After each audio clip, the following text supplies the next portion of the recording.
멈춰라. 확성기 소리가 압록강에 울려 퍼졌습니다. 타타탕. 총성. 물보라가 제 옆에서 튀었습니다. 으악. 브로커가 총에 맞아 쓰러졌습니다. 저는 미친 듯이 헤엄쳤습니다.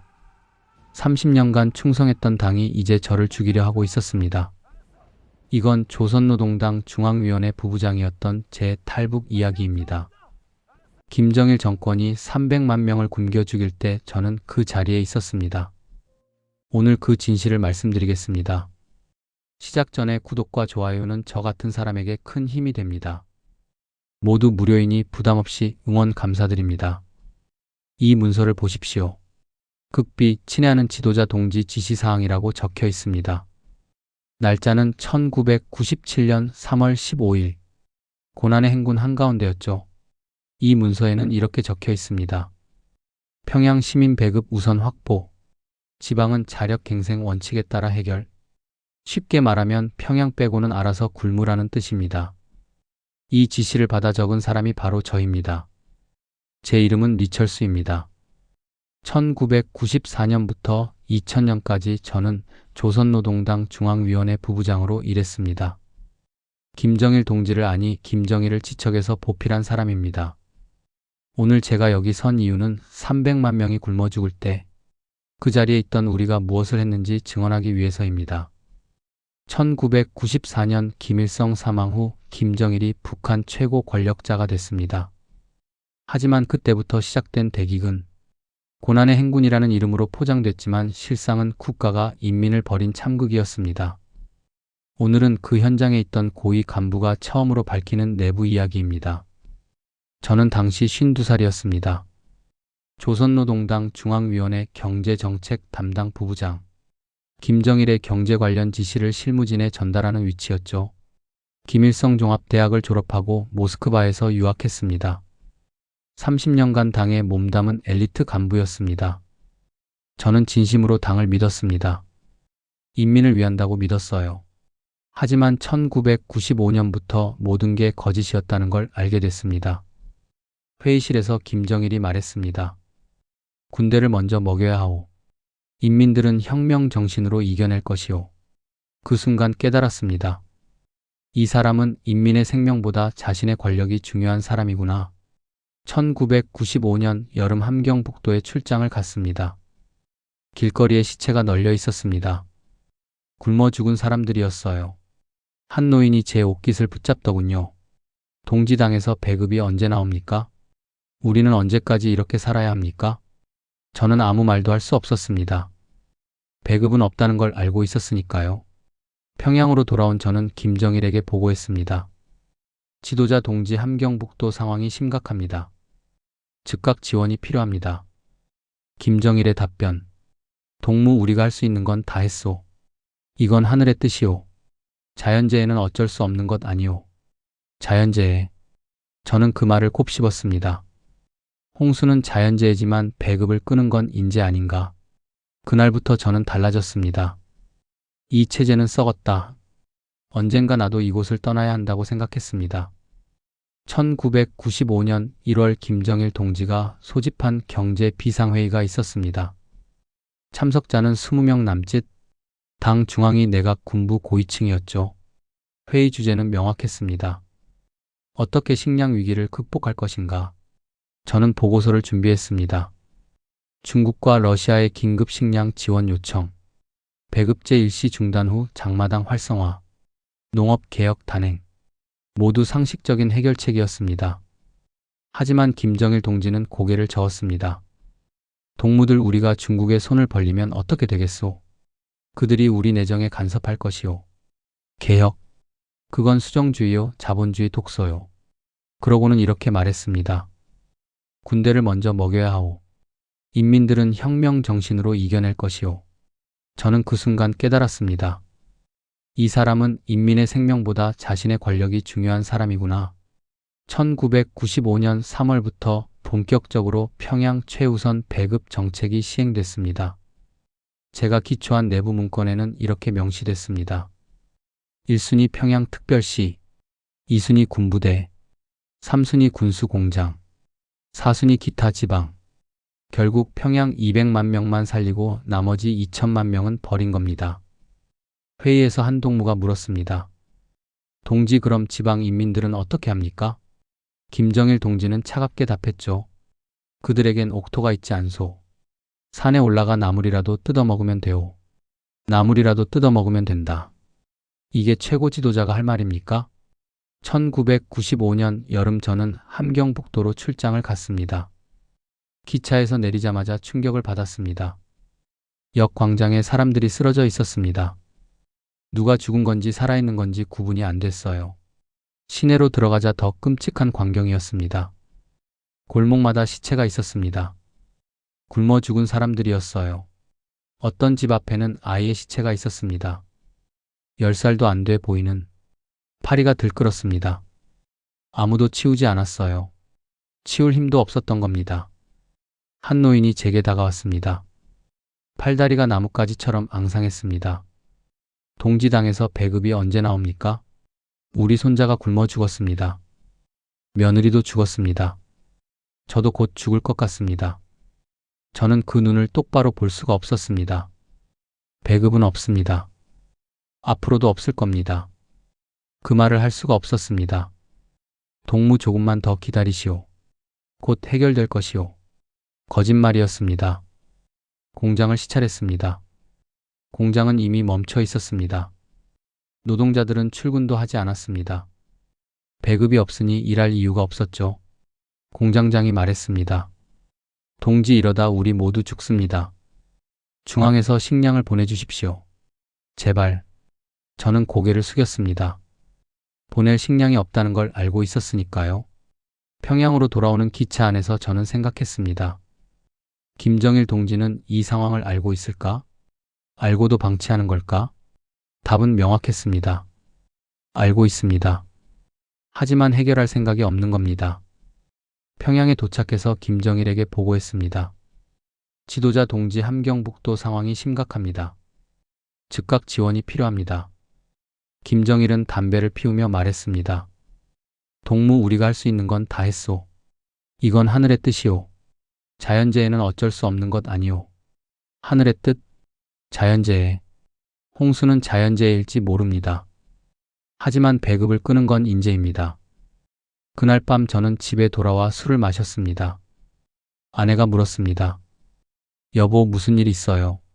저는 대답할 수 없었습니다. 30년간 충성했던 당이 인민을 죽이고 있다는 걸 어떻게 말합니까? 그날부터 저는 변했습니다. 회의 때마다 김정일의 얼굴을 보면 분노가 치밀었습니다.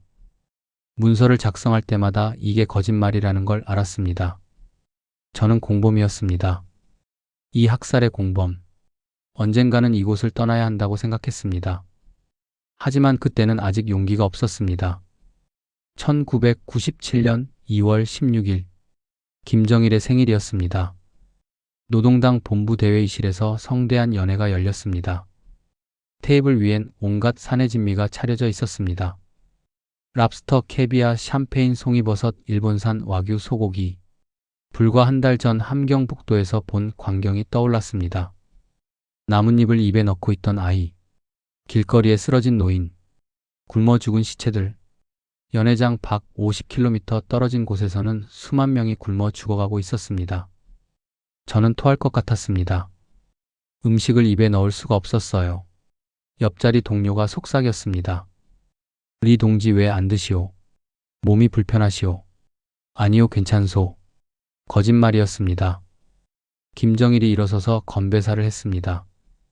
동무들, 우리는 고난의 행군을 반드시 승리로 이끌 것이오. 우리 군대는 강하고 우리 인민은 위대하오. 박수가 터져 나왔습니다. 저는 박수를 칠 수가 없었습니다. 손이 얼어붙은 것처럼 움직이지 않았어요. 우리 인민은 위대하다고요. 그 위대한 인민이 지금 굶어 죽고 있는데요. 1997년 4월 제게 충격적인 소식이 전해졌습니다. 아들이 탈북했다는 것이었습니다. 명철이는 청진의 공장에 배치돼 있었습니다. 대학을 졸업하고 기술자로 일하던 26살 청년이었죠. 그 아이가 압록강을 건넜다는 겁니다. 중국으로. 보위부가 저를 소환했습니다. 동무의 아들이 반역자가 됐소. 동무도 연루됐을 가능성을 조사해야겠소. 일주일간 조사를 받았습니다. 매일 10시간씩 신문을 받았습니다. 아들과 연락한 적 있는가? 탈북을 도운 적 있는가? 다행히 저는 혐의 없음으로 판명됐습니다. 하지만 저는 아들을 이해했습니다. 명철이가 일하던 청지는 고난의 행군이 가장 심했던 지역이었거든요. 공장 배급도 끊겼고 동료들이 하나둘 죽어나갔다고 들었습니다. 아들은 살기 위해 떠난 겁니다. 당에서는 저를 의심했습니다. 아들이 반역자인데 아버지를 믿을 수 있겠는가? 저는 더욱 충성스러운 척 해야 했습니다. 회의 때마다 김정일을 찬양했습니다. 위대하신 장군님의 영도 아래 우리는 반드시 승리할 것입니다. 입으로는 그렇게 말했지만 마음속으로는 다른 생각을 했습니다. 명철아 잘 갔다. 거기서 잘 살아라.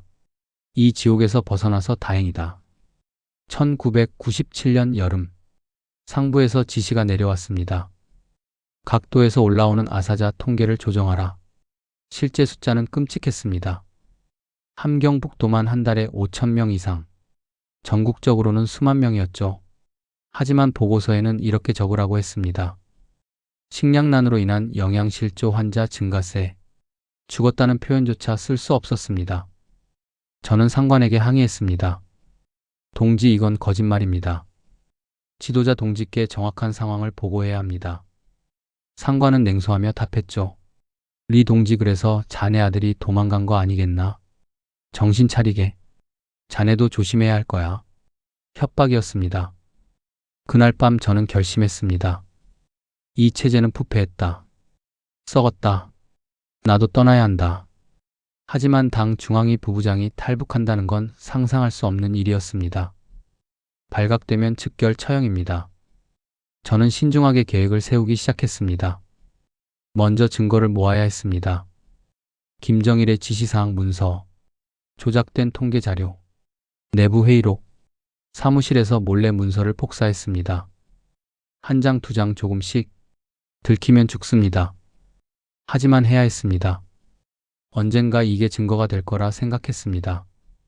이 정권이 얼마나 인민을 학대했는지 세상에 알려야 한다고 생각했어요. 밤마다 복사한 문서를 집에 숨겼습니다. 마룻바닥을 뜯어내고 그 안에 넣었습니다. 아내도 몰랐습니다. 알려줄 수 없었어요. 아내까지 위험해지니까요. 석 달 동안 10여 장의 문서를 모았습니다. 김정일 친필 지시사항, 평양 우선 배급 명령서, 조작 지시 문건. 이제 떠날 준비를 해야 했습니다. 하지만 어떻게 탈북할 것인가? 당 간부는 움직임이 다 감시됩니다. 여행증 없이는 평양을 벗어날 수도 없습니다. 저는 조심스럽게 방법을 찾기 시작했습니다. 1997년 9월, 저는 장마당에 나갔습니다. 중국 물건을 파는 상인이 있었습니다. 그를 통해 브로커를 소개받을 수 있다는 정보를 들었죠. 상인을 조심스럽게 접근했습니다. 동무, 혹시 중국 쪽에 아는 사람이 있소? 상인은 경계하는 눈빛으로 저를 봤습니다. 왜 그러시오? 그냥 궁금해서 그러오. 상인은 고개를 저었습니다. 믿지 않는 눈치였어요. 이틀 후 다시 찾아갔습니다. 이번엔 중국 돈 100위안을 건넸습니다. 동무, 제발 좀 도와주시오. 급한 일이 있소. 상인은 돈을 받고 나서야 입을 열었습니다. 일주일 후 다시 오시오. 일주일 후 상인은 한 남자를 소개해줬습니다.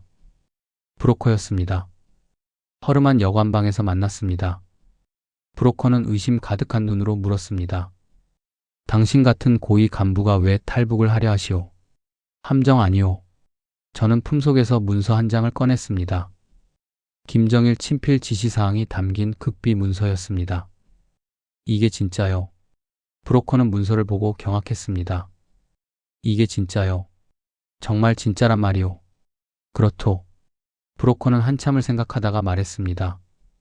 비용은 5,000달러요. 일반인의 5배요. 고위 간부는 추적이 심하니까 돈이 더 들 수밖에 없으노. 저는 고개를 끄덕였습니다. 당 간부들은 누구나 비자금이 있었습니다. 저도 비밀금고에 외화를 모아뒀죠. 뇌물, 밀수, 대금. 체제의 부패는 고위층부터 썩어 있었습니다. 5,000달러. 제가 30년간 모은 돈의 전부였습니다. 좋죠. 하겠소. 브로커가 탈출 계획을 설명했습니다. 1단계 평양에서 신의주까지 기차, 2단계 압록강 도하, 3단계 중국 내륙 횡단, 4단계 베이징 한국 대사관. 가장 어려운 건 평양 탈출이었습니다. 제 신분이 확인되면 끝이니까요. 출장이라는 명목으로 여행증을 위조하겠소. 신의주 공장 시찰로 하면 돼요. 여행증 위조. 그것도 범죄였습니다. 하지만 어쩔 수 없었습니다. 1997년 10월 12일 출발 전날 밤이었습니다. 저는 당 본부 제 사무실에 마지막으로 들렀습니다. 서랍에 있던 문서들을 다시 한번 확인했습니다. 이게 내 보험이자 무기라고 생각했어요. 책상 위 김일성, 김정일, 초상화를 바라봤습니다. 30년간 섬겼습니다. 하지만 당신들은 인민의 적이었습니다. 저는 초상화를 뒤집어 놓았습니다. 그리고 사무실을 나왔습니다. 집에 돌아와 마지막으로 평양 야경을 봤습니다. 내일이면 이 도시를 영원히 떠나는 겁니다. 두렵고 떨렸지만 후회는 없었습니다. 살기 위해서, 그리고 진실을 알리기 위해서 저는 떠나야 했습니다. 1997년 10월 13일 아침, 저는 평양역으로 향했습니다. 가슴이 터질 것 같았습니다. 이게 마지막이 될 수도 있다는 생각이 들었어요. 역 입구에서 보안원이 여행증을 검사했습니다. 손이 떨렸습니다. 여행증을 제대로 내밀지도 못했어요. 동무 어디 가시는 길이요? 신의주 공장 시찰이요. 보안원이 여행증을 꼼꼼히 살폈습니다. 10초가 10분처럼 느껴졌습니다. 당 중앙위원회 부부장 동지시네요. 통과하시오. 살았다는 생각이 들었습니다. 기차에 올랐습니다. 2등칸의 좁은 좌석에 앉았습니다. 평소라면 특등칸을 이용했겠지만 눈에 띄지 않기 위해 일부러 2등칸을 택했습니다. 기차가 출발했습니다. 창밖으로 평양의 풍경이 스쳐 지나갔습니다. 대동강 주체사 상탑, 김일성 광장. 이 도시를 다시 볼 수 있을까? 기차는 북쪽으로 달렸습니다. 평양을 벗어나자 풍경이 달라졌습니다. 황폐한 논밭, 무너진 가옥, 깡마른 사람들. 어느 역에서 한 여자가 기차에 올라탔습니다. 아이를 안고 있었는데 아이는 움직이지 않았습니다. 죽은 아이였습니다. 여자는 시체를 안고 어디론가 가고 있었습니다. 저는 고개를 돌렸습니다. 볼 수가 없었어요. 내가 과연 옳은 선택을 하는 건가? 의심이 들었습니다. 하지만 곧 떠올렸죠. 김정일의 생일 연회 테이블, 조작하라는 명령, 굶어 죽은 300만 명. 나는 옳은 일을 하고 있다. 스스로를 다독였습니다. 밤 10시 신의주역에 도착했습니다. 브로커가 약속 장소에서 기다리고 있었습니다. 리 동지 문제가 생겼소. 심장이 멎는 줄 알았습니다. 뭐요? 보이부에서 당신을 찾고 있소. 평양에서 수배령이 떨어졌소. 어떻게 알았죠? 당신 비서가 신고했답니다. 당신이 문서를 빼돌린 걸 눈치챘나 봅니다. 끝났다는 생각이 들었습니다. 그럼 끝난 겁니까? 브로커가 말했습니다. 아직 기회는 있소. 지금 당장 강을 건너면 됩니다. 하지만 위험합니다. 경비대가 삼엄하거든요. 선택의 여지가 없었습니다. 갑시다. 밤 11시 30분. 압록강 변에 도착했습니다. 어둠 속에서 강물 소리만 들렸습니다. 물이 차가웠습니다. 10월 말이었으니까요. 체감 온도는 영하였을 겁니다. 브로커가 앞서 걸었습니다. 저는 그 뒤를 따랐습니다. 물이 무릎까지 차올랐습니다. 허리까지 차올랐습니다. 강 중간쯤 왔을 때였습니다. 멈춰라. 확성기 소리가 울려 퍼졌습니다. 경비대가 우리를 발견한 겁니다. 타타탕. 총성이 울렸습니다. 물보라가 제 옆에서 튀었습니다. 죽는구나 싶었어요. 브로커가 소리쳤습니다. 뛰시오. 뛰라고요. 저는 미친 듯이 헤엄쳤습니다. 30년 동안 당을 위해 살았는데 이제 그 당이 나를 죽이려 하고 있었습니다. 더 빨리 더 빨리. 뒤에서 또 총성이 울렸습니다. 으악. 비명소리. 브로커가 맞은 것 같았습니다. 하지만 돌아볼 수 없었습니다. 앞으로만 나아갔습니다. 발이 땅에 닿았습니다. 중국 땅. 저는 그 자리에 쓰러졌습니다. 숨이 턱까지 차올랐습니다. 온몸이 얼어붙은 것 같았어요. 얼마나 지났을까? 누군가 저를 흔들었습니다. 일어나시오. 중국 공안이 올 겁니다. 중국 측 브로커였습니다. 북한 브로커는 죽었습니다. 총에 맞았어요. 하지만 당신은 살았소. 저는 떨리는 손으로 품속 비닐봉지를 확인했습니다. 문서들이 물에 젖어 있었지만 다행히 글씨는 읽을 수 있었습니다. 이게 내 목숨값이군. 브로커는 저를 낡은 농가로 데려갔습니다. 거기서 하루를 숨어 지냈습니다. 옷을 갈아입고 몸을 녹였습니다. 살았다. 정말 살았다. 하지만 기쁘지 않았습니다. 브로커가 죽었으니까요. 저 때문에. 다음 날부터 중국 내륙을 횡단하기 시작했습니다. 기차, 버스, 트럭, 온갖 교통수단을 이용했습니다. 공안을 피해 숨어 다녔습니다. 중국 공안에 잡히면 북한으로 송환됩니다. 20일이 걸렸습니다. 1997년 11월 5일 베이징에 도착했습니다. 한국 대사관 정문 앞에 섰습니다. 경비원에게 말했습니다. 저는 북한에서 왔습니다. 망명을 신청합니다. 경비원이 놀란 표정으로 물었습니다. 신분이 어떻게 되십니까? 조선노동당 중앙위원회 부부장이었습니다. 경비원은 즉시 상부에 보고했습니다. 대사관 직원들이 나왔습니다. 처음엔 믿지 않는 눈치였어요. 당 중앙위 부부장이라고요. 증명할 방법이 있습니까? 저는 품속에서 문서를 꺼냈습니다. 김정일 친필 지시사항, 비밀 회의록, 조작된 통계 자료. 직원들은 경악했습니다. 이게 진짜입니까? 진짜입니다. 제가 직접 복사한 겁니다. 즉시 국정원에 보고가 올라갔습니다. 사흘 후 저는 비행기에 올랐습니다.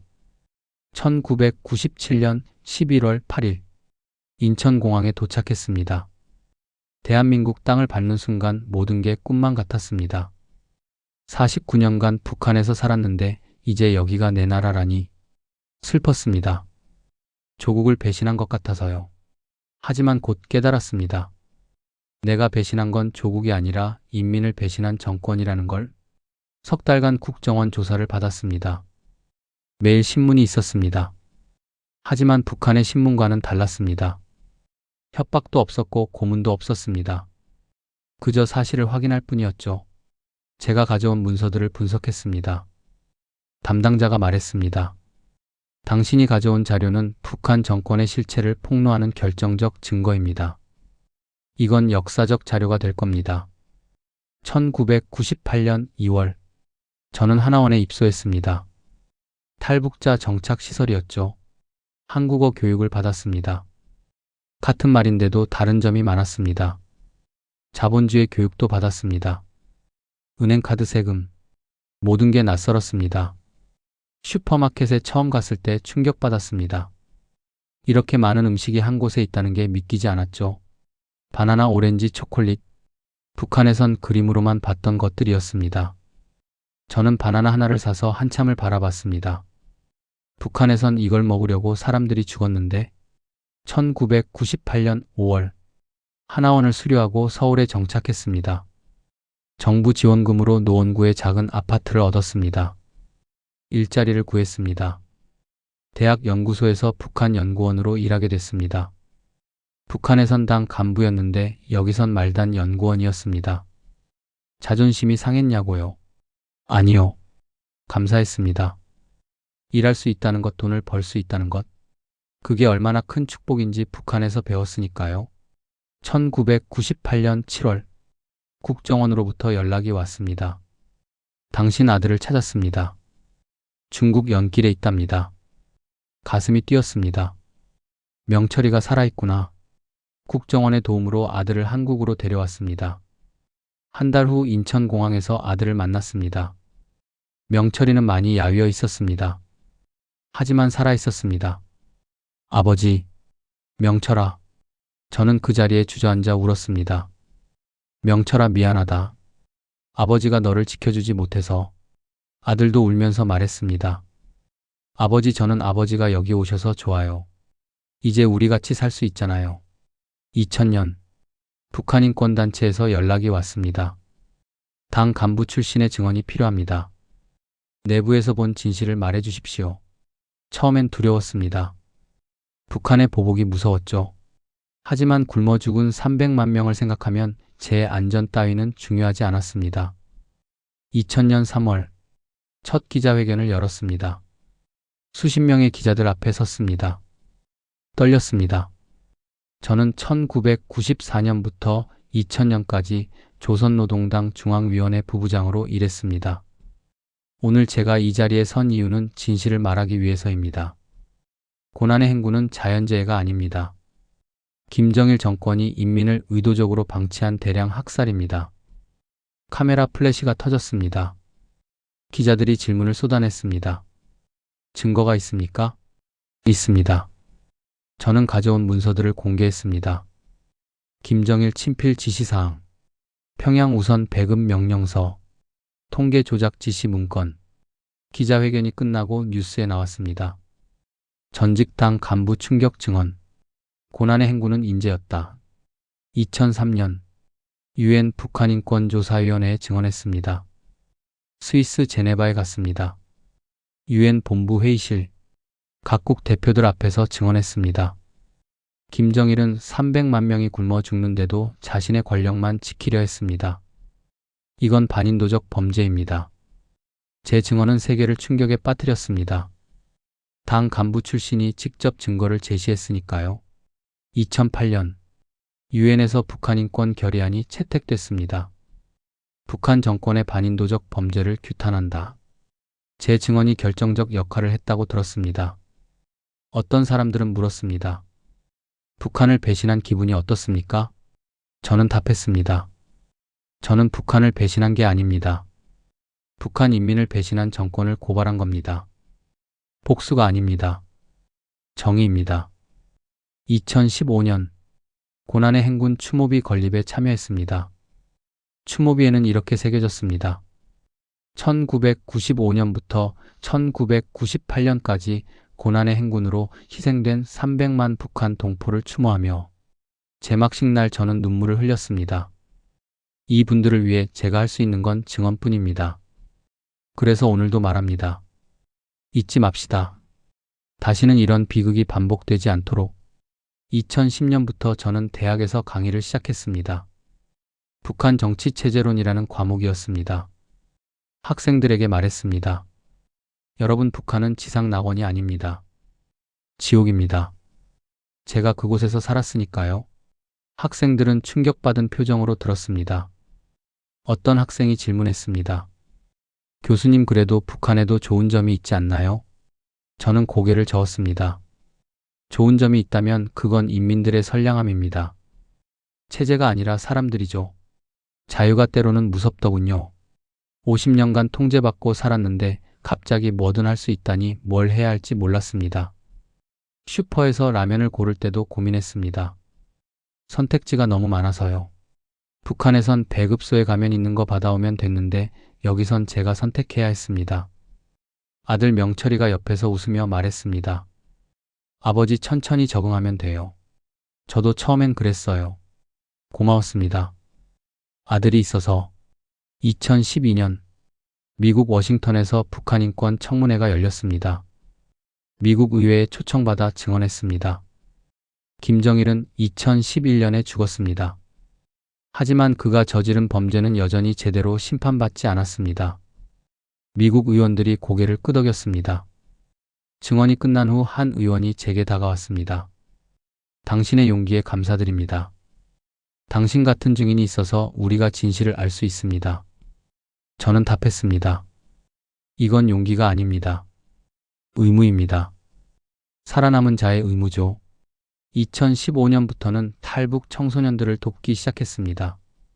하나원에서 적응 교육을 하는 봉사활동이었습니다. 15살, 16살 아이들이 혼자 탈북해서 왔습니다. 부모는 북한에 두고 온 아이들, 중국에서 인신매매 당할 뻔한 아이들. 저는 그 아이들을 보면 제 아들이 떠올랐습니다. 명철이도 혼자 탈북했을 때 얼마나 무서웠을까? 아이들에게 말했습니다. 여러분은 용감합니다. 살기 위해 선택했고 여기까지 왔으니까요. 부끄러워하지 마세요. 한 여학생이 울면서 물었습니다. 선생님, 우리가 여기서 잘 살 수 있을까요? 저는 고개를 끄덕였습니다. 물론입니다. 여러분은 반드시 잘 살 거예요. 제가 증명하고 있잖아요. 2020년 코로나가 터졌습니다. 북한 소식이 완전히 끊겼습니다. 국경을 완전 봉쇄했다고 들었습니다. 걱정이 됐습니다. 고난의 행군이 다시 오는 건 아닐까? 뉴스를 보면서 가슴이 아팠습니다. 또 굶는 사람들이 생기는구나. 2023년 제 자서전이 출간됐습니다. 제목은 당 간부가 본 진실이었습니다. 책에 제 경험을 모두 담았습니다. 김정일의 만행, 인민의 고통, 탈북 과정. 책이 베스트셀러가 됐습니다. 많은 사람들이 읽고 충격받았다고 했습니다. 한 독자가 메일을 보냈습니다. 선생님의 책을 읽고 북한의 실상을 알게 됐습니다. 증언해 주셔서 감사합니다. 저는 답장을 썼습니다. 읽어주셔서 감사합니다. 기억해 주십시오. 그게 제가 바라는 전부입니다. 2025년 아들 명철이가 결혼했습니다. 한국에서 태어난 여자와 결혼했습니다. 결혼식장에서 저는 울었습니다. 명철아, 축하한다. 너는 이제 완전히 여기 사람이구나. 손자가 태어났습니다. 이름은 자유였습니다. 명철이가 말했습니다. 아버지, 이 아이는 자유롭게 자랄 겁니다. 굶주림도 감시도 없이요. 현재 2026년 저는 74살입니다. 여전히 증언 활동을 이어가고 있습니다. 대학 강의, 인권단체 활동, 탈북, 청소년 멘토링. 왜 이렇게 사시냐고 묻는 사람들이 있습니다. 저는 답합니다. 살아남은 자의 의무입니다. 죽은 자들을 위해 말해야 합니다. 김정일은 2011년에 죽었습니다. 하지만 그가 저지른 범죄는 여전히 제대로 심판받지 않았습니다. 300만 명이 굶어 죽었는데 아무도 책임지지 않았습니다. 저는 살아있는 증인입니다. 그 시절을 내부에서 본 사람입니다. 여러분께 부탁드립니다. 이 이야기를 기억해 주십시오. 왜 300만 명이 굶어 죽었는가? 누가 책임져야 하는가? 진실은 결코 묻히지 않습니다. 북한은 언젠가 변할 겁니다. 독재는 영원하지 않습니다.